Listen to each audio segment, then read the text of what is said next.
Welcome to the Learning Pines YouTube. We hope this video helps. In this video, I will show you how to make salsa sauce. First, gather your fresh ingredients. You'll need about 1.5 pounds of ripe tomatoes, 1 small onion, and a generous bunch of fresh cilantro. Don't forget a jalapeno or serrano pepper for some heat, 2 cloves of garlic, the juice of 1 lime, and a half teaspoon of salt. These simple items are the foundation of a delicious homemade salsa. Now, let's get everything prepped. Start by washing all your vegetables well. Then, roughly chop your tomatoes, onion, and pepper. Don't worry about perfection here, as they'll be blended. Finely mince your garlic cloves and cilantro.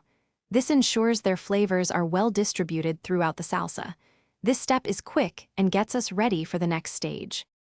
Next, it's time to bring all those wonderful flavors together.